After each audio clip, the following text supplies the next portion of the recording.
പ്രിയമുള്ളവരെ, നമ്മുടെ പ്രിയങ്കരനായ ജോജി മാഷ് നിങ്ങളോട് 2 വാക്ക് സംസാരിക്കുന്നു. അതിനായി ഞാൻ അദ്ദേഹത്തെ ക്ഷണിച്ചു.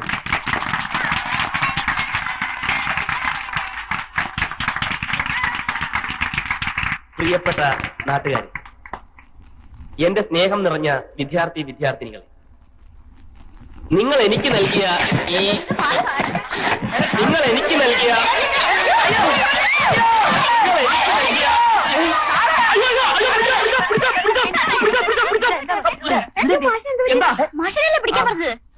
ഒന്നുമില്ല, പോയിരിക്കും.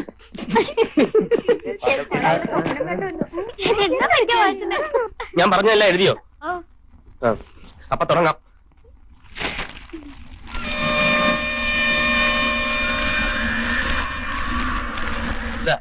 ഈ ഗേറ്റ് ഇവിടുന്ന് പൊളിച്ച് അപ്പുറത്താക്കണം. ഒരു ലോറി വരാനുള്ള സ്പേസ് വേണം.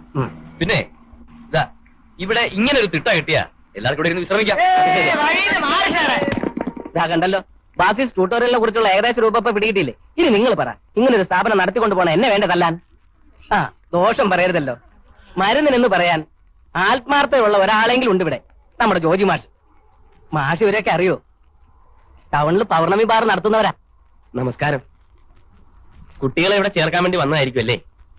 ഞാൻ പഠിപ്പിക്കുന്ന സ്ഥാപനമായോണ്ട് പറയല്ലേ. ബാസിസ് ട്യൂട്ടോറിയൽ പഠിക്കുന്ന കുട്ടികൾ നല്ല ശതമാനം മാർക്കോടുകൂടി ജയിക്കുന്നുള്ള കാര്യം ഉറപ്പാ. ഈ വർഷം കണ്ടോ സാറ്, ഇവിടെ കുട്ടികളുടെ ക്യൂ ആയിരിക്കും. ഈ വർഷം ആക്കണോ? ഇന്നോ നാളെയോ കാണാം ഇവിടത്തെ ക്യൂ. പക്ഷെ കുട്ടികളായിരിക്കില്ല, മുതിർന്നവരായിരിക്കും. മനസ്സിലായില്ല അല്ലേ? ഇവിടെയൊക്കെ ഒന്ന് മോടി പിടിപ്പിച്ച് ചാരായ ഷാപ്പ് തുടങ്ങാനുള്ള പരിപാടിയില്ല. അയ്യോ, അപ്പൊ ട്യൂട്ടോറിയൽ നിർത്തി.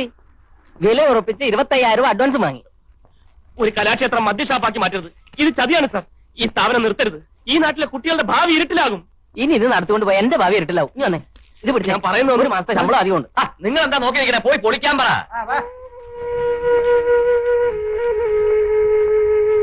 ഏട്ടാ, കോളേജിൽ അഡ്മിഷന്റെ ലിസ്റ്റ് ഇട്ടു. എന്റെ പേരും ഉണ്ട്. പുതുമനയിലെ രാജയാ പറഞ്ഞ്. അവൾക്കും കിട്ടിയെന്ന്. രാജ എന്നെ മുതൽ ഹോസ്റ്റലിൽ നിന്നാണ് ഇത്ര പഠിക്കുന്നത്. അവിടെയാകുമ്പോ ട്യൂഷനും കിട്ടും. അവളുടെ ആഗ്രഹം എഞ്ചിനീയർ ആവണമെന്ന് അത്രേ. കേട്ടോ അമ്മേ, രാജയുടെ അമ്മ എന്നോട് ചോദിക്കുക പഠിച്ച എന്താകാൻ ആഗ്രഹമെന്ന്. ഞാനും വിട്ടില്ല. ഗമയിലങ്ങ് അടിച്ചു വിട്ടു ഡോക്ടർ ആവണമെന്ന്. മതി മതി, അവളൊരു ഡോക്ടർ. നീ പോയി ഏട്ടന് ചോറെടുത്ത് വെക്ക്.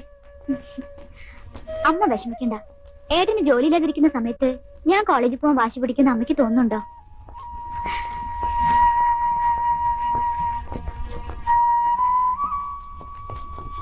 ദേവുവിന്റെ പഠിപ്പ് മുടക്കണ്ട അമ്മേ. എന്തെങ്കിലും ഒരു വഴി ദൈവം കാണിച്ചു തരും. തോഴിമാരുമൊത്ത് ഉദ്യാനത്തിലിരിക്കുന്ന ദമയന്തി തന്റെ പ്രിയന്റെ അടുക്കലേക്ക് പോയാലോ എന്ന് ആലോചിക്കുന്നതാണ് സന്ദർഭം. പൂന്തോട്ടത്തിലെ സാഹചര്യങ്ങൾ ഭൈമയെ അസ്വസ്ഥയാക്കും. ഈ അവസരത്തിലാണ് അരയന്നത്തിന്റെ വരവ്. ആദ്യം ആകാശത്തിലൊരു പ്രകാശം അവൾ കണ്ടു. കുറച്ചുകൂടി അടുത്തെത്തിയപ്പോൾ സാക്ഷാൽ ചന്ദ്രബിംബം ഇറങ്ങി വരികയാണോ എന്ന് അവൾക്ക് തോന്നി. പ്രേമലതേ, മേനെ പ്യാർക്കിയാന്ന് വെച്ചാ എന്താ മാഷേ? മേനെ പ്യാർക്കിയേ? നളചരിതത്തിൽ എവിടെയാണ് മേനെ പ്യാർക്കിയ? ചുമ്മാ അല്ല, 3 വട്ടം എഴുതിയിട്ടും പ്രീ ഡിഗ്രി കിടക്കാത്തത്. എനിക്കിനി ഹിന്ദി പഠിച്ചാ മതി മാഷേ. മാസം 100 രൂപയ്ക്ക് മലയാളവും ഇംഗ്ലീഷും കണക്കും. ഇനിയിപ്പൊ ഹിന്ദി കൂടി പഠിപ്പിക്കാം. ഞാനിനി കാശ്മീരിലേക്ക് പോവല്ലേ? കാശ്മീരിലോ? ഇനി മുതൽ ഞാൻ അവിടെയാ താമസം മാഷേ. മാഷേ, ഇവളുടെ കല്യാണം ഉറപ്പിച്ചു. കുറച്ച് വടക്കുന്ന ചെറുക്കൻ. ബന്ധത്തിലുള്ളത് തന്നെയാ. അപ്പൊ തുടങ്ങിയതാ പെണ്ണിനെ ഹിന്ദി പഠിക്കണമെന്നുള്ള ആശ. അപ്പൊ പിന്നെ നാളെ മുതൽ ഞാൻ ഹിന്ദി പഠിപ്പിക്കാൻ ശ്രമിക്കാം. വേണ്ട മാഷേ. അല്ല, കാശ്മീരിലേക്ക് പോകുമ്പം അല്പം ഹിന്ദി പഠിക്കുന്നത് നല്ലതാ. കല്യാണം കഴിഞ്ഞാ പിന്നെ ഹിന്ദി പഠിച്ചാലെന്താ, മലയാളം പഠിച്ചാലെന്താ? മോളെ, മാഷിനൊരു ചായ എടുത്തു കൊടുക്കും.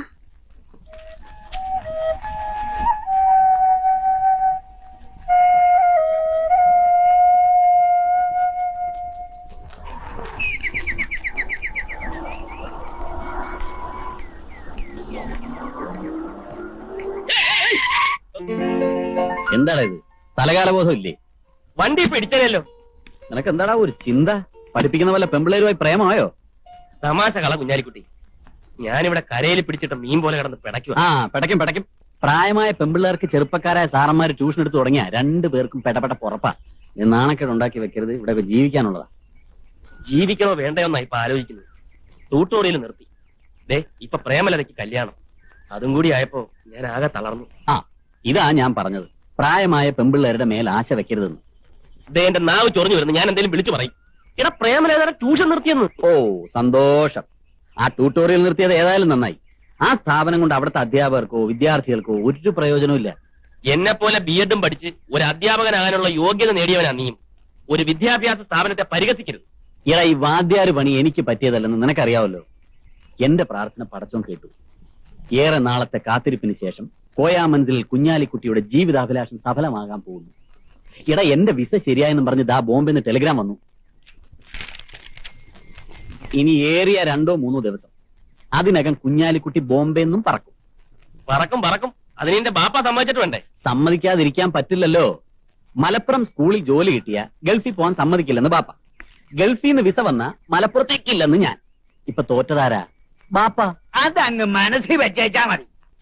ഞാൻ എന്തെങ്കിലും ഒന്ന് മോഹിച്ച പടച്ചോ അതേ നടത്തൂ. ഓ ബാപ്പയും മോനും കൂടി ഒന്നും രണ്ടും പറഞ്ഞ് വായക്കുണ്ടാക്കണ്ട.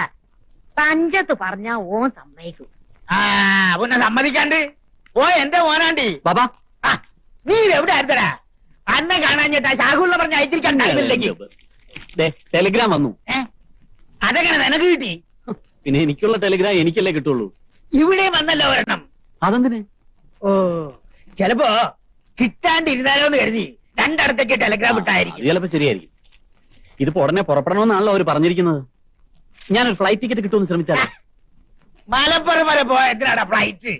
മലപ്പുറത്തേക്കാ? ഞാൻ ബോംബെക്ക് പോകുന്ന കാര്യമോ പറയുന്നത്? ബോംബെയില ആ നോക്കട്ട്.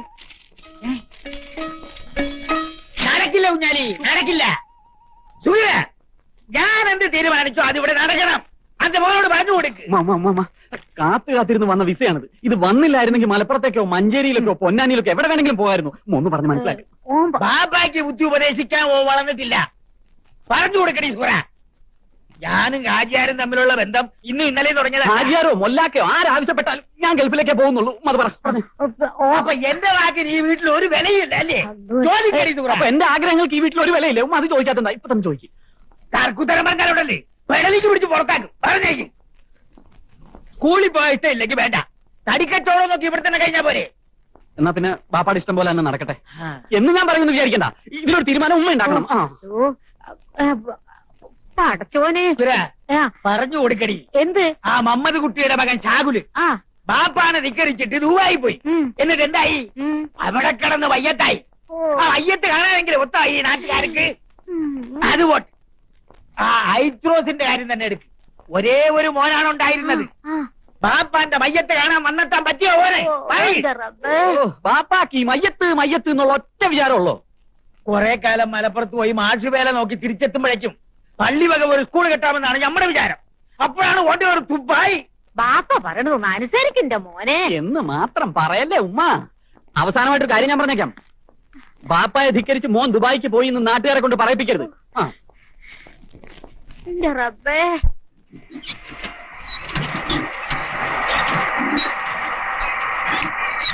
ഈ കാര്യത്തിൽ നിന്റെ ബാപ്പയുടെ പക്ഷത്താ ഞാൻ. മലപ്പുറത്തേക്ക് പോവുക, അതേ നിവൃത്തിയുള്ളൂ.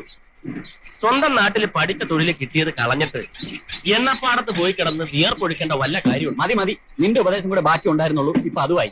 നല്ല ബുദ്ധി വല്ലതും തോന്നെങ്കിൽ പറ. അതിനാ നിന്നോട് ചോദിച്ചത്. ഇതാ ദൈവത്തിന്റെ ഓരോ കളിയെന്നൊക്കെ പറയുന്നത്. എന്റെ ഗതികേട് നീ ഒന്ന് ട്യൂട്ടോറിയൽ നിർത്തും.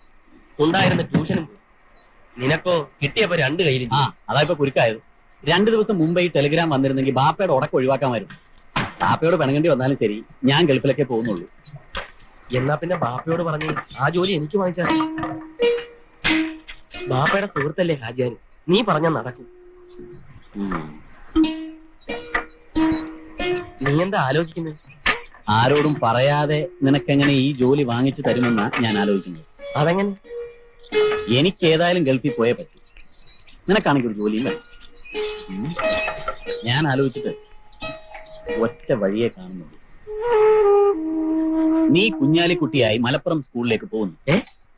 ജോനകപ്പറമ്പിൽ ജിതേന്ദ്ര വർമ്മ കോയാമൻസിലിൽ കുഞ്ഞാലിക്കുട്ടിയായി മലപ്പുറം ഹാജിയാരുടെ സ്കൂളിൽ ജോയിൻ ചെയ്യുന്നു. നിനക്ക് ഭ്രാന്തുണ്ടോ? ആൾമാറാട്ടത്തിനുള്ള ശിക്ഷ എന്താണെന്ന് അറിയോ? 5-6 കൊല്ലം ജയിലിലിടും. അല്ലാതെ തൂക്കി കൊല്ലൊന്നുമില്ലല്ലോ.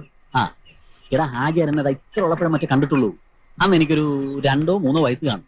അന്ന് കണ്ട ആ പീക്കിരി ചെറുക്കൻ ഇപ്പൊ വളർന്ന് വലുതായി BA BEd ഒക്കെ പാസ്സായി എന്നറിയാന്നല്ലാതെ ഈ കോലത്തിൽ ഹാജിയാർ എന്നെ കണ്ടിട്ടില്ല. അതുകൊണ്ട് അതുകൊണ്ട് കുറച്ച് നാളത്തേക്ക് ഒരു കള്ളക്കളി അത്രേ ഉള്ളൂ. എന്നെ കൊണ്ടാവില്ല. ഇതാ നിനക്ക് ഒരു ജോലിയും കിട്ടാത്തത്. എടാ നിനക്ക് നിന്റെ പെങ്ങളെ കോളേജിൽ അയക്കണ്ടേ, നിന്റെ കുടുംബം നോക്കണ്ടേ? ഇതൊക്കെ എങ്ങനെ നടക്കും? കൂടിയ 2 മാസം. അതിനു മുമ്പ് എങ്ങനെയെങ്കിലും ഒരു വിസ ഒപ്പിച്ച് ഞാൻ നിന്നെ അക്കരയ്ക്ക് എത്തിക്കില്ലേ? ഒക്കെ ശരിയാ. നിന്റെ ബാപ്പ ഇതറിയുമ്പോ ദുബായിൽ നിന്ന് വരിവരിയായി പണം ഇങ്ങെത്തുമ്പോ ബാപ്പയുടെ ചൂടൊക്കെ പമ്പ കിടക്കും. അതൊക്കെ പിന്നത്തെ കാര്യം. മകനെ കാണാൻ നിന്റെ ബാപ്പ സ്കൂളിലോട്ടാണ് കയറി വന്നാൽ അതൊക്കെ തരണം ചെയ്യാൻ കഴിഞ്ഞില്ലെങ്കിൽ പിന്നെ നീ എന്തിനാണെന്ന് പറഞ്ഞ് നടക്കുന്നത്? റിസ്ക് എടുക്കാതെ ജീവിതത്തിൽ രക്ഷപ്പെടാൻ പറ്റില്ല, അത് നീ മനസ്സിലാക്കണം. ജോജി, എന്റെ ഭാവി ഇപ്പൊ നിന്റെ കയ്യിലാണ്. നീ എന്നെ നിരാശപ്പെടുത്തരുത്. ഉടനെ ഒരു മറുപടി പറയണ്ട, ആലോചിച്ച് തീരുമാനമെടുത്താൽ മതി.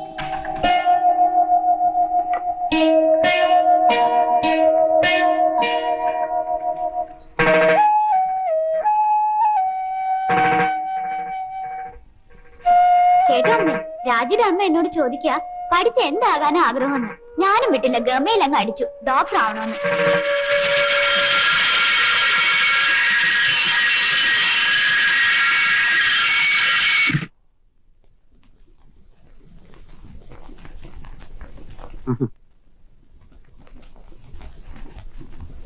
ബാപ്പ ഉണ്ടണ്ട, ഈ എന്നോട് മിണ്ടണ്ട. ഈ എന്താണ് പറഞ്ഞിട്ട് പോയത്? ബാപ്പാനെ ധിക്കരിച്ച് മോൻ ദൂവാക്കി പോയി നാട്ടുകാരെ കൊണ്ട് പറയിക്കരുതെന്ന് അല്ലേ? പറയട്ട്, ചുമ്മാ പറയട്ട്. പോയിക്കോ, ദുബായിലോ ആഫ്രിക്കയിലോ എവിടെ വേണോ പോയിക്കോ. പിന്നെ ഈ പടി കയറരുത്. ഞമ്മള് നിന്റെ ബാപ്പയുമല്ല, ഇങ്ങനെ ഒരു ഓനും ഞമ്മക്കില്ല. പാപ്പ ഉണ്ടണ്ട. ഉമ്മ എന്തിനാ ഇനി അനുസരണക്കേട് കാണിക്കാനാ? ഈ കാരണം ഒരു വെളിവില്ലാണ്ട് നടക്കുകയാണ് എന്റെ പാപ്പ. ഉമ്മ, നിങ്ങളെങ്കിലും ഞാൻ പറയുന്ന ഒന്ന് കേക്ക്. ഉമ്മയല്ല, പടച്ചോം എന്ന് പറഞ്ഞാലും ശരി, ബാപ്പാന്റെ സമ്മതത്തോടു കൂടി നിന്റെ മോൻ ദുബായിൽ പോവില്ല. അത് തന്നെ ഞാനും പറയണത്. ബാപ്പാന്റെ സമ്മതം ഇല്ലാണ്ട് കുഞ്ഞാലിക്കുട്ടി ദുബായി പോണില്ല. അതെ ബാപ്പ, ബാപ്പാന്റെ ഇഷ്ടം തന്നെ നടക്കട്ടെ. ഞാൻ മലപ്പുറത്തേക്ക് പോകുന്നുള്ളൂ മാഷായിട്ട്. ആലോചിച്ച് നോക്കിയപ്പോ എനിക്കും തോന്നി ബാപ്പ പറയുന്നതാണ് ശരിയെന്ന്. ഇപ്പൊ സന്തോഷമായില്ലേ? ഞാൻ ആ പെട്ടിയൊക്കെ എടുത്തൊന്ന് ശരിയാക്കി വെക്കട്ടെ. ഇനി മയ്യത്ത് കാണാൻ പറ്റുമോ എന്നുള്ള ബേജാറ് വേണ്ട. ഇപ്പൊ എങ്ങനെയുണ്ട്? ഓ എന്റെ മോനാണ്ടി. ആ ബാഗിങ് എടുക്കുമ്പോളെ ഏത് കൂട്ടുകാരനെ ഏട്ടന് ജോലി ശരിയാക്കിയത്? അത് നിനക്ക് പറഞ്ഞാൽ അറിയില്ല. പണ്ട് ഞങ്ങൾ 10ാം ക്ലാസ് വരെ ഒരുമിച്ച് പഠിച്ചതാ. മോനെ മാഷായിട്ട് തന്നെയാണോടാ? ഒന്നും പറഞ്ഞിട്ടില്ലമ്മേ. ചെല്ലട്ടെ, കിട്ടണത് ചെയ്യും. അവിടെ ചെന്നാലും അടുത്തുള്ള അമ്പലങ്ങളിലൊക്കെ പോയി കുളിച്ചു തൊഴണേ. ശരിയമ്മ. അത് പിന്നെ ഏട്ടനോട് പ്രത്യേകം പറയണം അമ്മേ. ദിവസം ഒരു തവണയെങ്കിലും അമ്പലം കണ്ടില്ലെങ്കിൽ ഏട്ടന് ഉറക്കം വരുമോ? ഓടിയാസത്തെ ദൈവത്തിന്റെ കാരുണ്യം കൊണ്ട് എങ്ങനെയെങ്കിലും കഴിഞ്ഞു പോകുന്നത്. ദേവു കൂട്ടുകാരിയോട് പറഞ്ഞോളൂ കോളേജിൽ വരുന്നുണ്ടെന്ന്. അമ്മയെ മരുന്ന് കഴിപ്പിക്കാൻ പ്രത്യേകം ശ്രദ്ധിക്കണം. ഞാൻ വരട്ടെ. എന്നാ പിന്നെ ഇറങ്ങുക, സമയായി.